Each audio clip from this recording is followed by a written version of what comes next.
Aquí estem, camí de la universitat, a punt d'acabar la carrera, i aquí us ensenyo la universitat que m'ha acompanyat durant aquests anys, campus de la Ciutadella de la Pompeu Fabra. Doncs som-hi!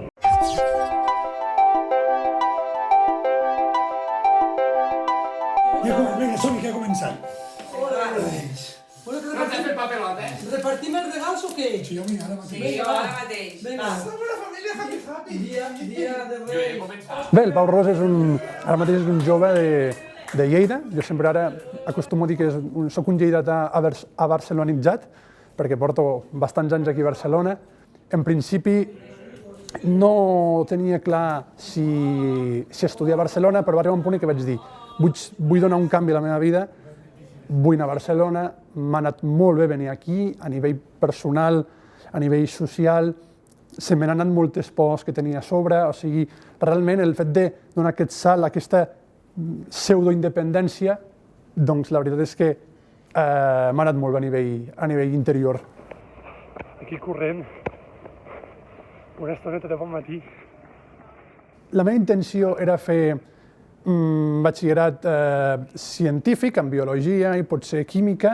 Vaig veure que això no era el meu i vaig dir, bueno, doncs tinc aquest hobby, tinc una cosa a la vida que m'atreu, que m'interessa, que m'informo, que és el món de la política, doncs per què no convertir-lo en una cosa més del dia a dia i en una cosa amb la que tu et puguis dedicar en algun sentit o un altre. I així va ser quan jo vaig decidir, doncs estudiarem Ciències Polítiques a Barcelona.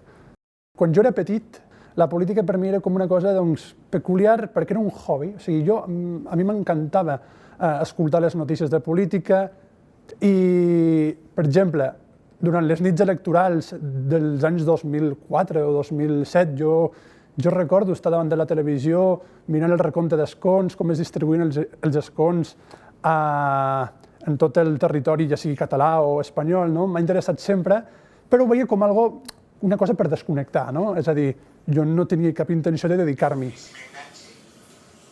I un dels objectius que també m'he proposat és tornar a traslladar la política a la societat, perquè la societat està molt descontenta, hi ha una desafecció abismal, per molt que la societat segueix participant, perquè això les coses com siguin, Catalunya, Espanya, en aquest sentit som territoris amb una participació política prou important. Jo recordo que a tercer, que precisament va coincidir en tercera carrera l'any 2017, tothom sap què va passar l'any 2017, doncs ho vius d'una manera tan en primera persona que fins a cert punt desconnectes una mica de les obligacions que té la carrera, no? I això suposo que haurà passat a més d'un que va estudiar la nostra carrera, però ho vaig viure amb molta intensitat.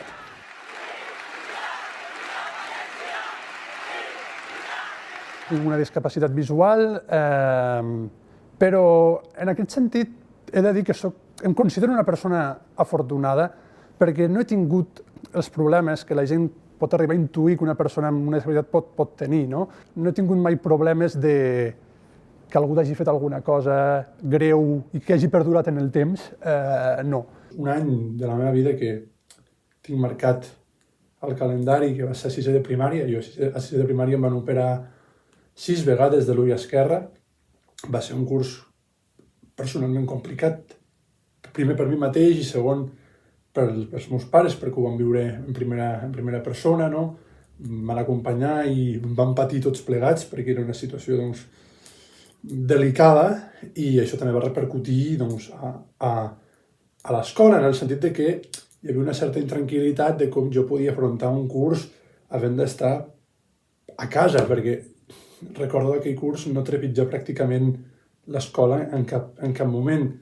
Vaig tenir la sort de que se'm van posar tots els recursos sobre la taula, vaig tenir una professora que em va ajudar a seguir la dinàmica escolar i això va fer que jo pogués seguir endavant i cursant sisè de primària sense cap tipus de problema, tenint en compte que és un curs clau, no? Perquè acabes l'etapa de primària i comences l'ESO, que és una nova etapa vital de la vida d'un estudiant, no?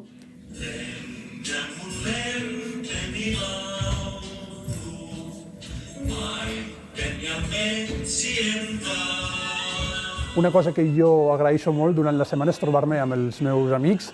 Hi ha dies marcats a la setmana que hi ha dies marcats a la setmana que sempre hi ha trobades obligatòries sí o sí, ens posem al dia, ens expliquem la nostra vida i és una manera també de mantenir aquest vincle amb la gent que jo he conegut aquí i de la que em sento molt orgullosa.